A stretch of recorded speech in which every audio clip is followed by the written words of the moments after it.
नमस्कार बंधुरा आमार बृष्टिपर्णा चैनेले आपनादेर स्वागत। आज आमी चले एसेछि खाजार एकटा रेसिपि निये। এই খাজা আপনারা সচরাচর খেয়ে থাকেন, ধরুন পুড়িয়ে গেছেন সেখানে খাজা, পুরীর খাজা তো বিখ্যাত, এখানেও দোকানে খাজা বিক্রি হয়। তো আমি সেই খাজাই করেছি, কিন্তু আমার কালারটা একটু সাদা হয়ে গেছে, মানে আমি করেছি কোনো কালার এখানে ব্যবহার করিনি। আর এখানে খাজাটা কীরমভাবে করেছি চলুন তাহলে দেখে নেওয়া যাক।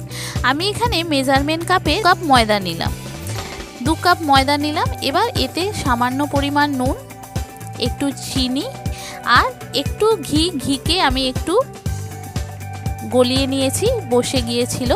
তো ঘি দিয়ে এটাকে ভালো করে মেখে নেব।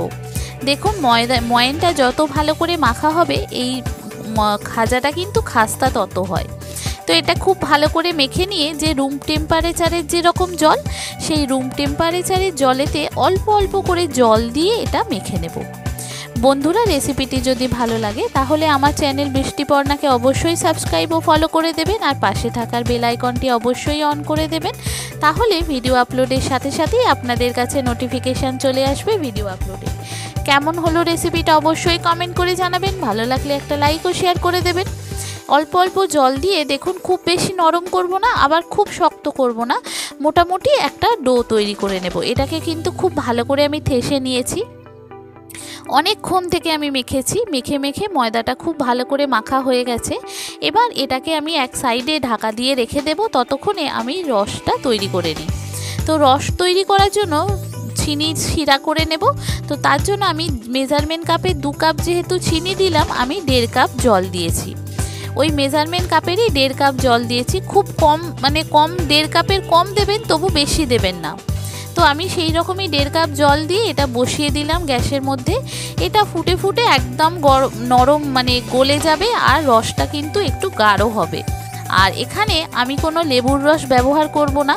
লেবুর রসটা ব্যবহার করলে কি হয়, রসটাকে বসতে দেয় না, মানে রসটা যেমন তেমন থাকে।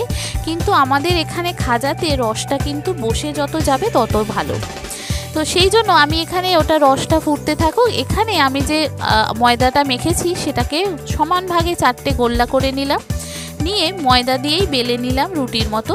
সব কটা রুটি এইরকম ভালো করে বেলে নেব, মানে একই সাইজের করে বেলতে হবে। যতটা একই সাইজের করে যত বেলবেন তত কিন্তু এই খাজাটা ভালো হবে। তো দেখুন রুটিগুলো এইভাবে আমি ময়দা দিয়েই 4টে রুটি ভালো করে গোল গোল করে বেলে নিলাম, একই সাইজ করে।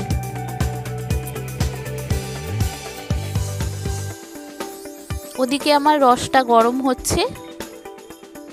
এবার যে দেখুন 4টে রুটি বেলা হয়ে গেছে, আমি যে ঘিটা গরম করেছিলাম সেই ঘিটা প্রত্যেকটা রুটির মধ্যে দেব, আর উপর থেকে একটু ময়দা ছড়িয়ে দেব। এতে কি হয়, আপনার খাজাটা কিন্তু লেয়ার হবে, কিন্তু একে অপরের সঙ্গে আটকে যাবে না, মাঝখান থেকে কিন্তু একটু একটু ছেড়ে যাবে। তো প্রতিটা রুটিতেই আমি ঘি আর ময়দা এরকম করে মাখিয়ে নিয়ে সমানভাবে এইভাবে করে দিলাম। দিয়ে যখন 4টে রুটি একসঙ্গে হয়ে যাবে, আমি উপর থেকে একটু বেলে দেব, দিয়ে এটা ভালো করে টাইট করে নেব যাতে এটা পুরো চিপকে যায়। এবার ছোট্ট ছোট্ট করে রোল করে নেব, আর এপাশে যাতে আটকে যায় তার জন্য একটু জল দিয়ে ময়দাটা এইভাবে আটকে নেব। এতে কি হবে, ময়দাটা গায়ে আটকে যাবে আর ছেড়ে যাবে না। আর এরকম গোল গোল করে একটু এরকম লম্বা করে নেব।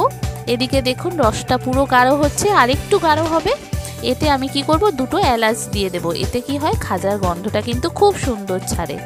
এখানে এলাচটা দিয়ে দিলাম, আর এখানে দেখুন ছুরি দিয়ে একই সাইজের এরকমভাবে গোল গোল রিং করে কেটে নেব।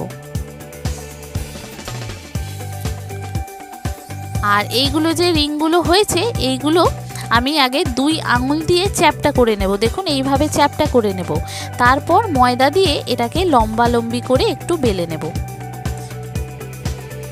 সব কটা এইভাবে আগে 2 আঙুল দিয়ে চ্যাপটা করে নিয়ে তারপর এরম লম্বা করে বেলে নেব।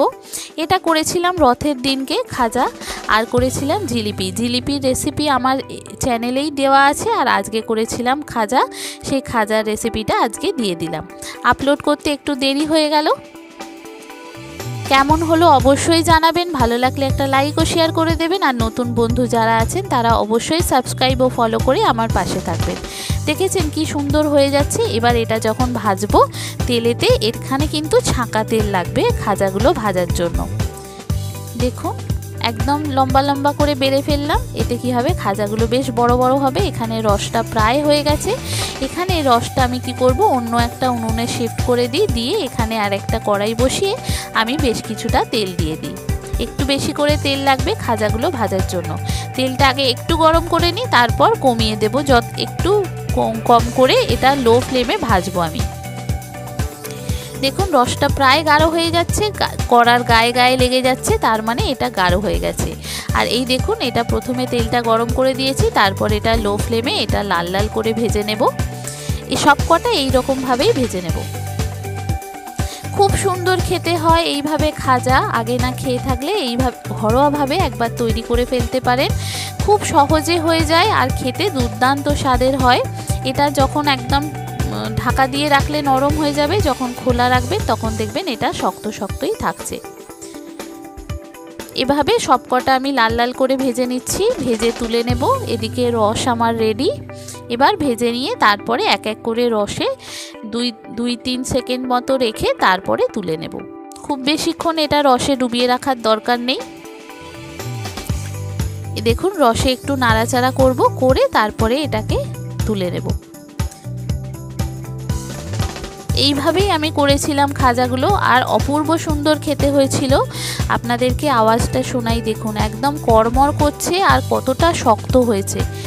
সবকটা এইভাবেই, দাঁড়ান আপনাদেরকে দেখাই। এইভাবে সবকটা যেমন ভাজা হয়ে গেছে, এবার এখানে রসেতে এইভাবে ডুবিয়ে নেব। রসটা দেখুন যত ঠান্ডা হচ্ছে কিন্তু গাঢ় হয়ে যাচ্ছে।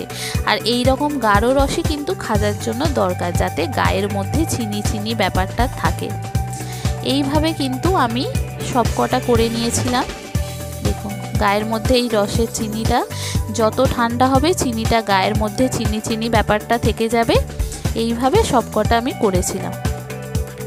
এই দেখুন সাজিয়ে নিচ্ছি, সবকটা করে দিয়েছি। এবার এগুলো আমি সাজিয়ে নিলাম। কত সুন্দর দেখতে হয়েছে। আমি এখানে কোনো কালার ব্যবহার করিনি, কিন্তু একটু কালার ব্যবহার করলে এটা হয়তো একটু লালচে লালচে ব্যাপারটা আসতো।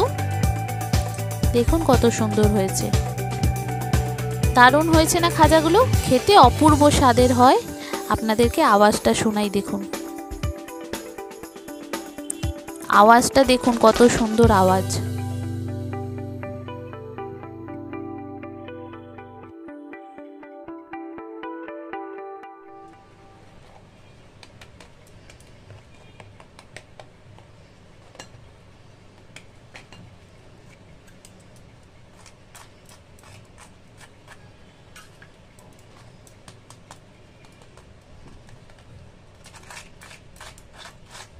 দেখেছেন আওয়াজটা কত সুন্দর হয়েছে? প্রত্যেক কটা শক্ত অবস্থায় কি সুন্দর খেতে হয়েছিল। বন্ধুরা যারা আমার ভিডিওটি দেখছেন অথচ আমার চ্যানেল বৃষ্টিপর্ণাকে সাবস্ক্রাইব ও ফলো করেননি, তাদেরকে অনুরোধ করব কেমন হলো জানাবেন। ভালো লাগলে একটা লাইক ও শেয়ার করে দেবেন। থ্যাংক ইউ বন্ধুরা।